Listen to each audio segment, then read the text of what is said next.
بسم اللہ الرحمن الرحیم۔ السلام علیکم، ویلکم ٹو ماہم کہانی۔ پلیز ناول کو لائک کر دیجئے، اگر آپ نیو ہے تو سبسکرائب ضرور کر دیجئے۔ چلتے ہیں ناول کی طرف۔ صبح کے 4 بجنے کو تھے، لیکن وجدان ابھی تک اس ہوٹل کے لان میں ایک بینچ پر بیٹھا اپنے ہاتھ میں موجود خط کو دیکھ رہا تھا۔ انہوں نے صبح ہوتے ہی زیارت کے لیے نکل جانا تھا، لیکن وجدان کے دل میں موجود بے چینی بہت زیادہ بڑھ چکی تھی۔ زرش کو کھوئے ہوئے 3 ہفتے ہو چکے تھے۔ وہ نہیں جانتا تھا زرش کس حال میں ہوگی، وہ زندہ بھی ہوگی یا نہیں۔ اسے کچھ بھی نہیں ہو سکتا، کچھ بھی نہیں ہوگا اسے۔ وجدان نے اپنے دل کو جھوٹی تسلی دی تھی۔ مجھے پتا ہے کہ تم زندہ ہو نور، نہ جانے کیسے، لیکن میں یہ جانتا ہوں کہ تم زندہ ہو۔ جانتا ہوں کہ میں نے بہت زیادہ غلط کیا، لیکن میں کیا کرتا؟ تم میرے دل پر اپنا قبضہ چاہ رہی تھی، جہاں میں نے اتنے سالوں سے کسی کو بھی نہیں جانے دیا۔ بہت بے بسی سے وجدان نے اس خط کو پھر سے پڑھا، جو اب تک لفظ بے لفظ اسے یاد ہو چکا تھا، لیکن پھر بھی وجدان کو وہ پڑھ کر عجیب سا سکون ملتا تھا۔ تم نے مجھ سے پوچھا تھا نا نور کہ کیا یہ سب محبت ہے یا نہیں؟ میں تمہیں کیسے بتاتا یار؟ اس سوال کا جواب تو میں خود بھی نہیں جانتا تھا۔ بھلا محبت سے ہی نفرت کرنے والا شخص تمہیں کیا بتاتا؟ کیا کچھ نہیں تھا وجدان کی ان سرگوشیوں میں؟ محبت، تڑپ، کرب، تکلیف، پچھتاوا۔ اور اب جب مجھے اس سوال کا جواب ملا ہے تو تم ہی میرے پاس نہیں ہو، ورنہ میں تمہیں سناتا کہ کس طرح میرے دل کی ہر دھڑکن چیخ چیخ کر محبت کا اقرار کر رہی ہے۔ وجدان نے آنکھیں موند کر وہ خط اپنے سینے پر رکھا تو سکون کی ایک لہر اس کے تڑپتے دل میں اتری تھی۔ زرش کا معصوم حسین چہرہ، اس کی کانچ سی آنکھیں، وجدان کو دیکھ کر اس کے چہرے پر آنے والا سکون اور شرمیلی سی مسکان، اشارہ کرنے کے لیے چلتے اس کے ان ہاتھوں کی ہر ادا، سب کچھ وجدان کے ذہن میں ایک فلم کی طرح چل رہا تھا۔ کس ناطے سے محبت کرتی ہو تم مجھ سے؟ حیثیت کیا ہے تمہاری؟ جان سے مار دوں گا اگر دوبارہ مجھ سے کوئی ایسی بات کہی تو۔ نفرت ہے مجھے تم سے، تمہارے وجود سے، تمہاری اس شکل سے۔ پھر وجدان کے اپنے ہی کہے الفاظ اور آنسوؤں میں ڈوبی کانچ سی آنکھیں اس کے ذہن میں آئی تھیں۔ وجدان نے بہت کرب سے اپنی آنکھیں کھول دیں اور پھر سے اس کا خط کو دیکھا، اس خط کو دیکھا۔ سزا کا حقدار ہے تمہارا یہ پتھر دل محبوب، میری جان، لیکن میری خود غرضی تو دیکھو، یہ دل سزا بھی تمہاری قربت میں ہی چاہتا ہے، کیونکہ تمہاری دوری کا صرف خیال ہی اس چلتے دل کو روک دیتا ہے۔ لان کی اس تنہائی میں صرف وجدان پر برستی چاندنی ہی اس کی محبت کی گواہ بن رہی تھی۔ مل جانا مجھے نور، صرف ایک بار مل جانا، پھر دیکھنا تمہارے دل کو دی جانے والی ہر اذیت کا مداوع محبت سے کروں گا، اتنی محبت سے کہ تم اپنا ہر درد، ہر تکلیف بھلا دو گی۔ بس ایک بار مل جاؤ۔ یہ آخری سرگوشی اس پتھر دل انسان نے نم آواز میں کی تھی۔ زرش کو اپنی زندگی سے ہی نفرت ہونے لگی تھی۔ وہ محسوس کر سکتی تھی کہ وہ پرندے کیسا محسوس کرتے ہوں گے، جنہیں صرف اپنے شوق کے لیے لوگ پنجروں میں قید کر دیتے ہیں۔ کیا ہوتی ہے ایک قیدی کی زندگی؟ صرف اپنے ارد گرد موجود دیواروں کو دیکھنا اور ہر پل صرف آزادی کی خواہش کرنا اور اس کی دعا کرنا۔ وہ بس کسی بھی طرح سے وہاں سے غائب ہو جانا چاہتی تھی۔ اسے سب کی بہت زیادہ یاد آتی تھی، اپنے ماں باپ، بہنوں کی یاد تو اس کے دل کا ناسور ہی بنتی جا رہی تھی۔ تبھی اچانک وہ سبز آنکھیں زرش کے دماغ میں آئیں تو 2 آنسو ٹوٹ کر اس کی نگاہوں سے گرے۔ آپ نے میری محبت کی قدر نہیں کی نا وجدان، اب میں آپ سے کبھی بھی نہیں مل پاؤں گی، اور اگر کبھی مل بھی گئی نا تو بات بھی نہیں کروں گی آپ سے۔ یہ وحشی تو میرا دماغ اور جسم کو اذیت دیتا ہے نا، لیکن آپ نے تو میرے دل کو ہی 1000 ٹکڑوں میں بکھیر دیا ہے، اور اس کی تکلیف ہر اذیت سے بڑھ کر تھی وجدان، ہر اذیت سے۔ اب میں ٹوٹ چکی ہوں، پوری طرح سے ٹوٹ چکی ہوں، کبھی نہ جڑنے کے لیے۔ وہ اپنے ہی دماغ میں وجدان کے ایک فرضی وجود سے مخاطب تھی۔ زرش کارپیٹ پر بیٹھے اپنے خیالوں میں اس قدر مگن تھی کہ اسے اپنے قیدی کے آمد کا علم ہی نہیں ہوا۔ کیسی ہو میری گڑیا؟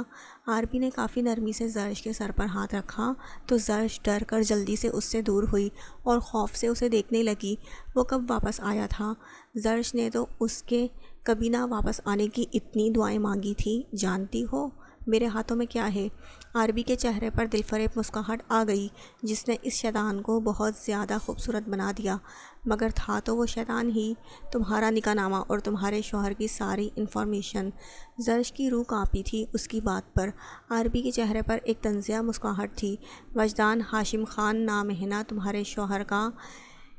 ماس کمیونیکیشن میں BS کا رکھا ہے اور کوہاٹ میں ایک جم کا مالک ہے، ہاں ہاں ہاں ایک جم کا مالک۔ عربی کے چہرے اور لہجے میں بہت زیادہ حقارت تھی۔ اس نے وہ پیپرز زرش کے قدموں میں پھینکے۔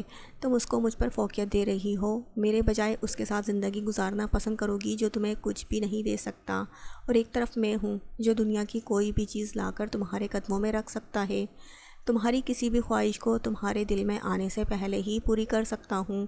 زرش جانتی تھی کہ اس کے سامنے بیٹھا وہ شخص ایک شیطان ہے، اور اس وقت وہ بیٹھا وہ اسے بالکل اسی طرح غلام بنا رہا تھا، ایک غلط راہ چننے کا کہہ رہا تھا۔ جانتی ہو تم، میں نے بچپن سے ہی سیکھا تھا کہ جو چیز آپ کو پسند آئے اسے مانگو نہیں بلکہ چھین لو، کیونکہ مانگنے پر یہ دنیا کچھ بھی نہیں دیتی۔ اب دیکھو نا، غریب پیدا ہوا تھا، بے تحاشا دولت حاصل کر لی، لوگ کیڑا کہہ کر سائڈ پر پھینک دیتے تھے، دوسروں کو مجھ پر فوقیت دیتے اور اب میرے نام سے بھی تھر تھر کانپتے ہیں۔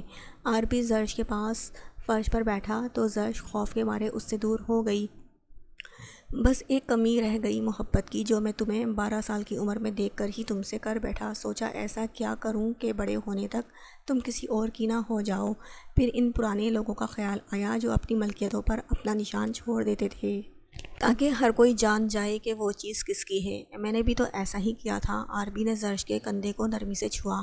لیکن دیکھو نا، طریقہ کارآمد نہیں رہا، اس جسم کے مالک نے پھر بھی تمہیں حاصل کر لیا۔ عربی نے دانت پیستے ہوئے اپنے ہاتھ کی سختی کو بڑھا دیا تو زرش سسک کر پھر سے رونے لگی۔ لیکن کوئی بات نہیں، جیسے اس دنیا سے ہر چیز چھینی ہے نا، اسی طرح تمہیں بھی چھین لوں گا، اور تمہاری چاہتوں مجھے اس پوری دنیا سے بڑھ کر ہے میری گڑیا۔ آخرکار تم وہ واحد لڑکی ہو جو پہلی نظر میں ہی اس کالے دل میں اتر گئی۔ پہلی نظر کی محبت کو نہیں مانتا تھا میں، لیکن نہ جانے کیوں تم سے تو پہلی نظر میں ہی عشق کر بیٹھا۔ عربی نے بہت زیادہ لگن اور محبت سے زرش کو دیکھا، لیکن زرش اس سے پوچھنا چاہتی تھی کہ یہ کیسی محبت ہے جو اسے اتنی تکلیف پہنچاتی ہے، یہ کیسا عشق ہے جس نے اس کی آبرو تک کی پرواہ نہیں کی تھی۔ یہ سب صرف محبت کی آڑ میں چھپی ضد اور جنون تھا اور کچھ نہیں، اور میرا عشق ذرا سا خود غرض ہے میری جان، اسی لیے تمہیں پانا سب سے زیادہ اہم ہے۔ پہلے ہی 6 سال انتظار کیا، میرے اس عشق نے اب مزید انتظار نہیں کر سکتا۔ عربی نے زرش کے قریب ہونے کی کوشش کی تو زرش تڑپ کر اس سے دور ہٹنے کی کوشش کرنے لگی، لیکن اس شخص کی فولادی گرفت سے نکل پانا ناممکن تھا۔ اسی لیے بہتر یہی ہے میری جان کہ شرافت سے مان جاؤ، ورنہ مجھے اور بھی بہت طریقے آتے ہیں اپنی بات منوانے کے۔ عربی نے کچھ پیپرز زرش کے قدموں میں پھینکے۔ زرش نے ایک نظر انہیں دیکھا، وہ خلا کے کاغذات تھے۔ دستخط کرو ان پر، عربی نے پین اس کے سامنے کر کے کہا تو زرش نے فوراً اپنا سر انکار میں ہلایا۔ دیکھو میری گڑیا، میں شرافت سے کہہ رہا ہوں، میری بات مان جاؤ، تمہیں پھر سے مارنے کا کوئی ارادہ نہیں میرا۔ عربی نے اسے دھمکایا، مگر زرش پھر بھی روتے ہوئے انکار میں ہی سر ہلا رہی تھی۔ وہ بھلا کیسے یہ کر سکتی تھی؟ کبھی بھی نہیں۔ یہ نکاح ہی تو اسے اب تک اس شیطان سے بچائے ہوئے تھا۔ عربی نے سختی سے اس کے بال اپنی مٹھی میں پکڑے۔ بڑا مان ہے نا تجھے اس شخص پر؟ کوئی بھی شریف مرد اتنا عرصہ گھر سے باہر کسی اور مرد کے پاس رہنے والی عورت کو نہیں اپناتا، وہ تو جاتے ہی تجھے طلاق دے دے گا۔ اس سے بہتر ہے کہ تو ابھی اس سے خلا لے اور میری بیوی بن جا، قابل رشک ہوگی تیری زندگی، ورنہ تیرے اور تیری آبرو کے بارے میں جو غلط فہمی میں باقیوں کے ذہن میں ڈال سکتا ہوں، اس عمل کو سر انجام دینے میں مجھے کوئی مسئلہ نہیں ہے۔ اس لیے اپنی عزت بچانی ہے نا تو شرافت سے مان جا، ورنہ۔ عربی نے اس کے کندھے سے دوپٹہ ہٹایا تو زرش بہت دیر گھبرا کر اس کے چہرے کو دیکھتی رہی۔ زرش کا خوف گھٹنے ٹیکنے پر مجبور ہو چلا تھا۔ زرش نے ایک نظر ان کاغذات کو دیکھا اور بہت سوچنے کے بعد ان کاغذات سے دھیان ہٹا کر بہت زیادہ حقارت سے اس نے انکار میں سر ہلایا۔ چٹاخ! ایک زوردار تھپڑ زرش کے چہرے پر مارا گیا تھا۔ ایک جھٹکے سے زرش کو دھکا دے کر عربی اٹھ کھڑا ہوا۔ تو قابل ہی نہیں ہے میری بیوی بننے کے، تیرا یہی انجام کرنا چاہیے کہ وہ شخص تیری صورت بھی نہ دیکھے، پھر در بدر کی ٹھوکریں کھائے تو۔ زرش اس کی بات پر کانپ کر رہ گئی تھی۔ صرف کل تک کا ٹائم ہے تیرے پاس، یا تو ان کاغذات پر دستخط کر دینا، نہیں تو فیصلہ میرے ہاتھوں میں ہوگا۔ سمجھ رہی ہے نا کہ پھر تیرے ساتھ کیا کروں گا، اسی لیے شرافت سے مان جا۔ تنزیہ مسکراہٹ زرش پر اچھال کر عربی وہاں سے چلا گیا، جبکہ زرش دوبارہ سے اپنی قسمت کو رونے لگی۔ وجدان، سعد اور اشال 2 دن پہلے ہی زیارت پہنچ گئے تھے، لیکن ابھی تک انہیں عربی کے بارے میں کچھ بھی معلوم نہیں ہوا تھا، اور یہی بات وجدان کو بہت زیادہ بے چین کر رہی تھی۔ یہ اتنا بھی چھوٹا شہر نہیں تھا کہ یہاں پر انہیں سب کچھ آسانی سے مل جاتا۔ کیا سوچا ہے وجدان تم نے؟ سعد کے سوال پر وجدان نے اپنی مٹھیاں کسیں۔ زرش کا پتہ لگانے کے لیے عربی کو ڈھونڈنا ہوگا، اور ایسا جلد از جلد کرنا ہوگا۔ سعد نے اس بات میں سر ہلایا۔ اس کے لیے ضروری ہے ہم دونوں الگ الگ ہو جائیں تاکہ معلومات جلدی حاصل ہو سکے۔ سعد نے اس کے کندھے پر ہاتھ رکھا۔ پریشان مت ہو میرے دوست، ہم انشاءاللہ بہت جلد اسے ڈھونڈ نکالیں گے۔ سعد نے اسے تسلی دی، کیونکہ اپنی جس کمزوری کو وجدان اتنے عرصے سے چھپا رہا تھا، آج وہ کمزوری، وہ پریشانی اس کے چہرے سے چھلک رہی تھی۔ میں جا رہا ہوں۔ وجدان نے سعد کا ہاتھ جھٹکا اور اپنا بیگ پکڑ کر گھر سے باہر نکل آیا۔ آنکھوں پر ایک نقلی نظر کا چشمہ لگانے کے بعد اس نے ہاتھ میں ایک ٹورسٹ میپ پکڑا اور چھان بین کرنے نکل پڑا۔ صبح سے شام ہو گئی تھی، لیکن اسے کوئی فائدہ نہیں ہوا تھا۔ جہاں سے وہ چلا تھا وہ ابھی بھی وہیں کھڑا تھا۔ کچھ بھی تو نہیں جان پایا تھا وہ۔ ابھی بھی کھانا کھانے کے بعد وہ ایک ہوٹل میں بیٹھا موبائل پر زرش کی تصویر دیکھ رہا تھا، جو کہ جانا نے نکاح پر شرارت سے اس کا موبائل لے کر بنائی تھی۔ کئی مرتبہ وجدان نے اس تصویر کو ڈیلیٹ کرنا چاہا تھا، لیکن ایسا وہ چاہ کر بھی نہیں کر پایا تھا۔ اب تو مل جاؤ یار، اور کتنی سزا دو گی؟ مانا کہ مضبوط ہوں، سزا سہ سکتا ہوں، مگر ہر انسان کی ایک حد ہوتی ہے نور، اور میری وہ حد ختم ہو چکی ہے۔ وجدان نے بہت زیادہ نرمی سے اپنے موبائل کی اسکرین کو چھوا، جیسے وہ اسے محسوس کر لے گا۔ تبھی اس کے اوپر برفباری ہونے لگی۔ بس ایک گزارش، نہیں یہ حکم ہے میرا کہ تم بالکل ٹھیک ہوگی، چاہے وہ شخص کچھ بھی کر لے۔ نور، تم اتنا مت ٹوٹ جانا کہ میں پھر جوڑ نہ سکوں، اتنا مت بکھرنا کہ تمہیں سمیٹنا ناممکن ہو جائے۔ میرے لیے ٹھیک ہونا تم بس ایک آخری موقع دے دو نور، صرف یہ آخری موقع، پھر دیکھنا کہ تمہارا یہ پتھر دل مسیحا تمہیں کتنا چاہتا ہے۔ ایک پانی کا ننھا سا قطرہ زرش کی تصویر کے گال پر گرا تھا۔ وجدان کو جاننے والا کوئی بھی شخص اسے بارش کا پانی ہی سمجھتا، لیکن سچائی وہ پتھر دل جانتا تھا۔ زرش ابھی تک نہیں سو پائی تھی۔ عربی کی باتیں، اس کی دھمکیوں کا خوف اس کے دل کو دہلا رہا تھا۔ وہ نہیں جانتی تھی کہ اب اسے کیا کرنا ہوگا، وہ کس طرح سے اپنی حفاظت کرے۔ یہ خیال آتے ہی زرش پھر سے ہچکیوں کے ساتھ رونے لگی۔ یا اللہ پاک میری مدد کریں، کیسے بھی مجھے آزادی دلا دیں، آپ تو ہر چیز پر قادر ہیں، میری مدد کر دیں۔ زرش زاروں قطار روتے ہوئے اپنے لیے دعائیں مانگ رہی تھی، اور روتے ہوئے کب اس کی آنکھ لگ گئی اسے بھی علم نہیں ہوا۔ ہوش تو اسے تب آیا جب کسی نے اسے جھنجھوڑ کر اٹھایا۔ زرش بی بی جلدی سے اٹھو، وقت نہیں ہے ہمارے پاس۔ زرش نے حیرانی سے چندا کو دیکھا اور اٹھ بیٹھی۔ چندا نے فوراً ایک چادر اس پر اڑا کر اسے چھپایا۔ چلو زرش بی بی، میں تمہیں لینے آئی ہوں، جلدی چلو، جانا ہے ہمیں یہاں سے۔ چندا نے اس کا ہاتھ پکڑ کر اسے کھڑا کرنا چاہا تو زرش جلدی سے اٹھ کھڑی ہوئی۔ زرش کے ذہن میں بہت سارے سوال تھے، لیکن چندا اسے کوئی بھی وقت دیے بغیر باہر کی طرف لے کر چل دی، اور بہت آہستہ سے گھر سے باہر نکل کر اسے ایک دیوار کے پاس لے آئی، جسے پھلانگ کر زرش کو وہاں سے جانا تھا۔ زرش کو 1 مہینہ یہاں رہتے ہوئے اب پتہ لگا تھا کہ وہ ایک برفانی علاقے میں تھے، کیونکہ جس کمرے میں اسے قید کیا گیا تھا وہاں تو ایک کھڑکی بھی نہیں تھی۔ باہر عالیہ بی بی کا نوکر آپ کا انتظار کر رہا ہے، لیکن بی بی جی، عالیہ بیگم کا نام بھی زبان پر مت لانا، ورنہ وہ وحشی نہ جانے کیا کر گزرے گا۔ انہوں نے تو پہلے ہی یہ بغاوت کر کے اپنے سر بہت بڑا خوف مول لیا ہے۔ چلی جاؤ آپ یہاں سے، وہ لڑکا آپ کو یہاں سے لے جائے گا، اب جلدی جاؤ، وقت ضائع مت کرو۔ چندا نے ایک اندھیرے میں لگی سیڑھی کی طرف اشارہ کیا تو زرش نے تشکرانہ نظروں سے اسے دیکھا اور اس سیڑھی پر چڑھنے لگی، لیکن دیوار کی دوسری طرف کچھ بھی نہیں تھا، جس کی وجہ سے زرش ایک پل کو گھبرائی، لیکن پھر ہمت کر کے وہاں سے کود گئی۔ اونچی دیوار سے گرنے کی وجہ سے زرش کو کافی چوٹیں بھی آئی تھیں، جن کو نظر انداز کر کے وہ لڑکھڑاتے ہوئے کھڑی ہو گئی۔ جسم سردی کی شدت سے سن ہو رہا تھا۔ چلیں بی بی، زرش کی ہی عمر کے ایک لڑکے نے اس کے قریب آ کر اسے وہاں سے چلنے کا کہا تو زرش جلدی سے اس کے ساتھ سامنے موجود گاڑی میں بیٹھ گئی۔ کچھ دیر بعد ہی وہ لوگ وہاں سے چل پڑے تھے۔ نام اسلم ہے بی بی جی، کار ڈرائیو کرتے ہوئے لڑکے نے بتایا تو زرش نے صرف اس بات میں سر ہلا دیا اور پھر گھبرا کر پیچھے کو دیکھنے لگی۔ کتنی مغرور ہے، توبہ، انسان کچھ کہہ ہی دیتا ہے، شکریہ تک ادا نہیں کیا، نک چڑی کہیں کی۔ لڑکا ہلکی آواز میں بڑبڑایا تھا، لیکن چھوٹی سی کار میں زرش وہ بڑبڑاہٹ سن چکی تھی، لیکن پھر بھی وہ صرف گھبراتے ہوئے پیچھے ہی دیکھ رہی تھی کہ کہیں کوئی اس کا پیچھا تو نہیں کر رہا۔ ارے فکر مت کریں بی بی جی، ہم نے اڑن چھو ہو جانا ہے اور کسی کو پتہ بھی نہیں لگنا، دیکھ لینا آپ، اسلم نے چہکتی ہوئی آواز میں کہا۔ زرش اس سے پوچھنا چاہتی تھی کہ وہ اسے کہاں چھوڑ کر آئے گا، لیکن ابھی وہ نہیں چاہتی تھی کہ اس کے ہاتھوں کے اشارے دیکھنے کے بعد وہ بندہ ایک پل کے لیے بھی سڑک پر سے دھیان ہٹائے۔ اچھا، ویسے اتنی مدد کی ہے، نام تو بتا دو بی بی، جانتا ہوں کہ مجھے پہلے سے پابند ہونا چاہیے تھا، لیکن مجھے صرف اتنا کہا گیا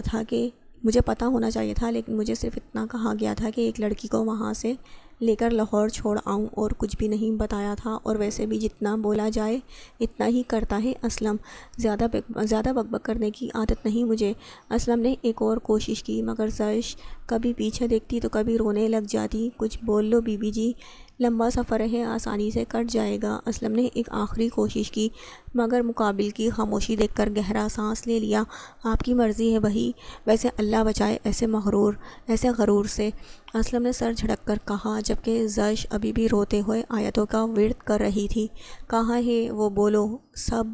عربی کے چلانے کی آواز پورے گھر میں گونج رہی تھی۔ صرف آدھے گھنٹے میں ہی وہ زرش کی غیر موجودگی کا اندازہ لگا چکا تھا، اور اب سب اس کے سامنے سر جھکائے کھڑے تھے۔ ایک گھنٹے کے اندر مجھے تم لوگوں کے قبضے میں چاہیے، سمجھے؟ اور یہاں کا سردار میرا وفادار ہے، اس سے کہو کہ پولیس والوں سے ابھی ناکہ بندی کروا دے، نکلنے نہ پائے وہ یہاں سے۔ سب آدمی اس بات میں سر ہلا کر وہاں سے چلے گئے۔ ہیلی کاپٹر تیار رکھو، ہمیں نکلنا ہے یہاں سے، اس سے پہلے کہ پھر سے برف باری شروع ہو جائے، عربی نے اپنے آدمی سے کہا تو وہ اس بات میں سر ہلا کر چلا گیا، لیکن چندا نے اسے بہت حیرت سے دیکھا۔ مگر ہم کیوں جا رہے ہیں؟ اگر وہ مل گئی تو؟ چندا نے گھبراتے ہوئے پوچھا۔ اگر نہیں، میرے آدمی اسے ضرور ڈھونڈ نکالیں گے اور جہاں بھی کہوں گا وہاں پہنچا دیں گے۔ پولیس تو میرے کنٹرول میں ہے یہاں کی، لیکن اگر اس لڑکی نے آرمی کو یہاں پہنچا دیا تو مسئلہ ہو جائے گا۔ تیاری پکڑو تم بھی، عربی اتنا کہہ کر وہاں سے جانے لگا۔ بزدل کہیں کا، چندا اس کی کمر کو دیکھ کر ہلکا سا بڑبڑائی۔ اسلم اور زرش زیارت کی حدود سے نکلنے والے تھے جب اچانک ان کی نظر سامنے ہوئی ناکہ بندی پر گئی۔ زرش پل بھر میں گھبرائی۔ ارے فکر مت کریں بی بی جی، یہ تو بس پولیس ہے، کیا کہہ لے گی ہمیں؟ بس یہ مت کہیے گا کہ آپ ہماری معشوقہ ہیں، پھر مسئلہ کھڑا ہو جائے گا، اسلم نے نرمی سے کہا، اور تھوڑا آگے ہو کر گاڑی روکی۔ زرش نے فوراً اپنے چہرے کو چادر سے چھپایا۔ کہاں جا رہے ہو تم لوگ؟ ایک پولیس اہلکار کھڑکی کے سامنے ہو کر پوچھنے لگا۔ کہاں جائے گا صاحب، گھر ہی جا رہا ہے، اسلم نے عام سے بلوچی لہجے میں کہا۔ یہ تمہارے ساتھ کون ہے؟ نقاب ہٹاؤ لڑکی، پولیس والے کی گرجدار آواز پر زرش گھبرا کر اسلم کو دیکھنے لگی۔ خدا کا خوف کرو صاحب، ہمارا بہن کیوں اپنا چہرہ دکھائے؟ بلوچ ہے، ہم آنکھیں نکال لیتا ہے اپنی غیرت پر نظر ڈالنے والوں کی۔ اسلم کی بات پر پولیس والا گہرا سانس لے کر پیچھے ہوا اور گاڑی کا دروازہ کھول کر اسلم کو باہر نکالا۔ فضا، آپ ان کا چہرہ دیکھو۔ اس کی بات پر لیڈی کانسٹیبل گاڑی کی طرف بڑھی اور زرش کو باہر نکال کر اس کے چہرے سے نقاب ہٹانے لگی۔ زرش کا دل چاہ رہا تھا کہ وہ وہاں سے غائب ہو جائے۔ وہی ہے سر۔ کانسٹیبل کی بات پر زرش کی روح تک کانپ گئی تھی، جبکہ دوسرا پولیس والا اب موبائل نکال کر فون ملا رہا تھا۔ جی سر، وہ لڑکی ہمیں مل گئی ہے، آپ بس بتائیں کہ کہاں پہنچانا ہے۔ زرش کی روح تک کانپ گئی تھی۔ کیا یہی اس کے نصیب میں لکھا تھا؟ کیا وہ پھر سے اس قید میں جانے والی تھی؟ نہیں، اس بار نہیں۔ بہت ہمت کر کے زرش نے ایک زوردار دھکا اس کانسٹیبل کو دیا اور اس کی گرفت سے چھوٹتے ہی وہاں سے دوڑ لگا دی۔ دوسرا پولیس کانسٹیبل اس کے پیچھے بھاگنے لگا تو اسلم نے جلدی سے اپنے پاس کھڑے پولیس والے سے بندوق چھین کر اس کانسٹیبل کی ٹانگ میں گولی چلا دی۔ بھاگو بی بی، ان کو ہم دیکھ لے گا۔ زرش کو اسلم کی آواز سنائی دی تو اس کے بھاگنے میں شدت آ گئی۔ اس کمزور سے دکھائی دینے والے اسلم نے ایک ساتھ 2 پولیس والوں کو اپنی گرفت میں پکڑ رکھا تھا۔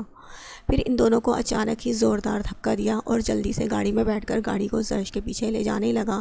زرش کچھ دور ہی گئی تھی تو گاڑی میں سوار کچھ لوگ زرش کے پیچھے آ گئے۔ انہیں دیکھ کر زرش کی جان مٹھی میں آ گئی۔ زرش نے جب انہیں اپنے بہت قریب پہنچتے دیکھا تو جلدی سے ساتھ موجود تنگ سی گلیوں میں گھس گئی جہاں وہ گاڑی نہیں آ سکتی تھی اور اپنی مکمل رفتار سے بھاگنے لگی۔ سردی کی شدت سے اس کا وجود سن ہو رہا تھا اور پورے جسم میں درد کی ٹیسیں اٹھ رہی تھیں، لیکن زرش نہیں جانتی تھی کہ پھر بھی اس کے جسم میں اس قدر ہمت کہاں سے پیدا ہو رہی تھی۔ بھاگتے ہوئے زرش اس گلی سے نکل کر واپس ایک سڑک پر آ چکی تھی، لیکن اپنے پیچھے آنے والے قدموں کی چاپ وہ بآسانی سن سکتی تھی۔ وہ لوگ اس کے قریب پہنچ چکے تھے، بہت قریب۔ زرش کی ساری امیدیں ختم ہو چکی تھیں۔ وہ جانتی تھی وہ پکڑی جائے گی اور یہ بات اس کی تمام ہمت ختم کر گئی۔ زرش نے بھاگتے ہوئے پیچھے مڑ کر دیکھا تو وہ لوگ اس کے بالکل قریب پہنچ گئے تھے، مگر تبھی زرش ایک چٹان کی مانند شے سے ٹکرائی اور اس کے بھاگتے قدم وہیں رک گئے۔ وجدان ساری رات عربی کے ٹھکانے کا پتہ لگانے کی کوشش کرتا رہا تھا، جس کے نتیجے میں 2 لوگ اس کے ہاتھوں سے بری طرح سے پٹے تھے، لیکن افسوس کی بات تو یہ تھی کہ عربی کے آدمی ہونے کے باوجود وہ لوگ اس کے بارے میں کچھ بھی نہیں جانتے تھے۔ عربی نے اپنے آپ کو بہت زیادہ چھپا رکھا تھا اور اس بات سے ایک چیز وجدان پر ظاہر ہو گئی تھی کہ وہ بہت زیادہ ڈرپوک انسان تھا۔ ساری رات وجدان نے سڑکوں پر گزاری تھی اور اب صبح کے وقت وہ مایوسی کی حالت میں واپس جا رہا تھا جب اس کے کانوں میں فجر کی اذان کی آواز پڑی۔ بے ساختہ طور پر اس کے قدم مسجد کی طرف اٹھے تھے۔ ٹھنڈا علاقہ ہونے کی وجہ سے مسجد میں بہت کم لوگ تھے، کیونکہ ایسے علاقوں میں جب برف باری کا سلسلہ شروع ہوتا تھا تو لوگوں کا گھروں سے نکلنا مشکل ہو جاتا تھا۔ نماز ادا کر کے وجدان نے اپنے ہاتھ اٹھائے تو وہ خوبصورت سبز آنکھیں نم تھیں۔ مجھ سے بہت غلطیاں ہوئی ہیں میرے اللہ، لیکن غلطیاں تو ہر انسان کرتا ہے اور تو اسے معاف کر دیتا ہے، لیکن مجھے چاہے تو نہ بخش، لیکن اس معصوم کی حفاظت کرنا میرے مولا۔ اسے مجھ سے ملا دے تاکہ میں اپنی غلطی سدھار لوں، اس کے زخموں کا مرہم بن جاؤں، اس کے دکھوں کا مداوا کر سکوں اور مسیحا بنوں جو وہ مجھے سمجھتی رہی ہے۔ کئی آنسو ٹوٹ کر اس پتھر دل کی آنکھوں سے گرے۔ لوگ بہت کچھ کھوتے ہیں میرے اللہ، لیکن میں نے سب کچھ کھویا ہے، کچھ بھی نہیں بچا میرے پاس، سب لٹ جانے کی جیتی جاگتی مثال ہوں میں، لیکن اب اگر اسے بھی کھو دیا نا تو یہ وجود نہیں بچے گا، مٹ جائے گی میری ہستی۔ بس ایک بار میری دعا قبول کر لے، اسے ملا دے مجھ سے میرے مولا، ایک بار ملا دے۔ وجدان نے دعا کے لیے اٹھائے ہوئے ہاتھ اپنے چہرے پر پھیرے اور خدا کی بارگاہ میں تڑپ کر مانگنے والا وہ شخص ایک مرتبہ پھر سے خود کو پتھر کا بنا کر باہر چل دیا۔ ابھی وہ چل کر کچھ قدم ہی دور گیا تھا جب ایک نازک سا وجود اس کی کمر سے ٹکرایا۔ وجدان نے پیچھے مڑ کر دیکھا تو ایک پل کے لیے تو اسے اپنی آنکھوں پر اور اپنی قسمت پر یقین ہی نہیں آیا۔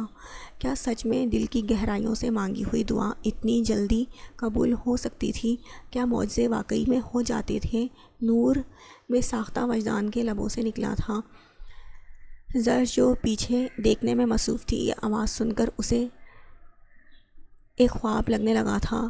وہ محسوس کر سکتی تھی کیسا لگتا ہے جب صحرا میں صدیوں سے بھٹکتے ہوئے پیاسے کو جب پانی مل جائے۔ کئی آنسو ٹوٹ کر ان کانچ سی آنکھوں سے گرے۔ وجدان نے بغیر کچھ سوچے سمجھے اس نازک وجود کو خود میں بھینچ کر اپنے آپ کو اس کی موجودگی کا احساس دلایا۔ یقین کرنا چاہتا ہوں کہ یہ سب ایک سچ ہے، کوئی خواب یا سراب نہیں۔ سکون کی ایک لہر اس کے پورے وجود میں گردش کرنے لگی۔ اے ہیرو، چھوڑ اسے، عربی کی ہے ملکیت وہ۔ ایک آدمی کی آواز پر وجدان نے زرش کو خود سے دور کیے بغیر اپنے لہو رنگ نظریں اٹھا کر ان تینوں کو دیکھا، جبکہ ان سبز آنکھوں میں سے نکلتے غضبناک شراروں سے ہی ڈر کر وہ لوگ 3 قدم دور ہوئے تھے۔ وجدان نے پھٹ پھٹ کر روتی زرش کو خود سے دور کیا تو اس کی نظر زرش کے ماتھے پر موجود چوٹ کے نشان پر پڑی جس نے جلی پر تیل کا کام کیا۔ وجدان اپنی مٹھیاں بھینچتا ان تینوں کی طرف بڑھا۔ ہے ہمت تو صرف ہاتھ لگا کر بتا اسے۔ سرد مہر وجدان کی جگہ اب اس کے اندر چھپا درندہ، اس کا خطرناک ترین روپ خان بول رہا تھا۔ ایک آدمی نے بندوق اٹھا کر گولی چلائی۔ لیکن وجدان بہت تیزی سے اس گولی سے بچ کر اس شخص کے قریب پہنچا اور اسی کے ہاتھ میں موجود بندوق سے ایک گولی سامنے موجود شخص کے سینے میں ماری۔ دوسرے آدمی نے اپنی پسٹل سے وجدان پر گولی چلائی تو وجدان نے اپنی گرفت میں موجود شخص کو اپنے سامنے کر دیا۔ وہ گولی اس کے سینے میں لگی تو وہ شخص نیچے گر گیا۔ وجدان نے اس کے ہاتھ سے بندوق لے کر اس تیسرے آدمی کی ٹانگ میں گولی ماری، جس سے وہ کراہتے ہوئے زمین پر ڈھہ گیا۔ وجدان بندوق لے کر اس کے قریب ہوا تو اس نے دونوں ہاتھ جوڑ دیے۔ نہیں، معاف کر دیں، وہ شخص گڑ گڑانے لگا۔ جا، معاف کیا۔ وجدان نے بندوق نیچے کی اور دوسری ٹانگ میں بھی گولی مار دی۔ وہ شخص اب تڑپنے لگا۔ اگر زندہ بچ گیا نا تو بتا دینا اپنے اس عربی کو کہ زرش صرف خان کی ہے، نور ہے وہ اس کا، اور وجدان خان اس کے نور پر نظر رکھنے والوں کی آنکھیں چھین لے گا۔ اسی لیے دیکھ لے، جتنی دنیا دیکھنی ہے بہت جلد اس قابل نہیں رہے گا وہ۔ وجدان نے حقارت سے بھری ایک آخری نگاہ اس پر ڈالی اور مڑ کر زرش کے پاس گیا، جو گھٹنوں میں سر دیے زمین پر بیٹھی تھی۔ وجدان نے اس کے پتلے لباس کو دیکھا تو اپنی جیکٹ اتار کر اس کے کندھوں پر ڈال دی۔ چلو نور۔ وجدان نے اسے کندھوں سے تھام کر کھڑا کیا اور اسے اپنے ساتھ لگا کر چلنے لگا۔ اسے یقین نہیں ہو رہا تھا کہ اس کی دعا اتنی جلدی قبول ہو جائے گی۔ وہ اس کے پاس تھی، اس کے بہت قریب۔ وجدان کے جینے کی وجہ اس کے پاس تھی۔ اسے اور کیا چاہیے تھا؟ جبکہ زرش تو صرف یہ سوچ رہی تھی، وہ یہاں کیسے اور کیوں کر تھا؟ وہ تو اس سے نفرت کرتا تھا نا، پھر یہاں کیوں آیا؟ بہت سے سوال اس معصوم ذہن پر حاوی تھے، جبکہ وجدان اپنی متاع جاں کو ساتھ لگائے دل ہی دل میں خدا کا شکر ادا کر رہا تھا۔ وجدان زرش کو لے کر اس چھوٹے سے گھر میں واپس آیا جو انہوں نے کچھ دن کے لیے کرائے پر لیا تھا۔ ساتھ جو کافی دیر سے وجدان کا انتظار کر رہا تھا، اس کے دروازہ کھٹکھٹاتے ہی دروازے کی طرف چل دیا۔ جب اس نے وجدان کے ساتھ زرش کو دیکھا تو ایک خوشگوار حیرت کے ساتھ جلدی سے انہیں اندر بلایا۔ زرش، تم ٹھیک ہو گڑیا؟ ساتھ نے پریشانی سے پوچھا، جبکہ زرش کے ذکر پر ہی اشال بھاگ کر دروازے کے پاس آئی اور زرش کو کھینچ کر اپنے گلے لگایا۔ زرش بھی کسی کا سہارا پا کر پھٹ پھٹ کر رونے لگی۔ وجدان دروازے کو لاک کر کے اندر داخل ہوا۔ زرش کے وہ آنسو اس سے برداشت نہیں ہو رہے تھے۔ وہ نہیں جانتا تھا کہ ان آنسوؤں میں اس کا کون سا درد چھپا ہے۔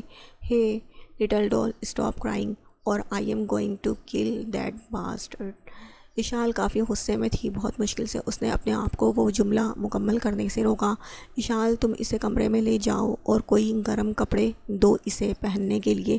اشال ہاں میں سر ہلا کر زرش کو دوسرے کمرے میں لے گئی۔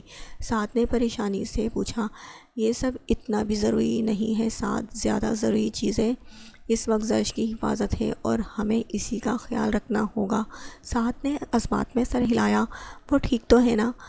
پتہ نہیں، بس ایک بت کو چلا کر اپنے ساتھ لایا ہوں۔ میں کچھ نہیں جانتا اس کے ذہن میں کیا چل رہا ہے۔ ساتھ وجدان کی آواز میں بے چینی، پریشانی محسوس کر سکتا تھا۔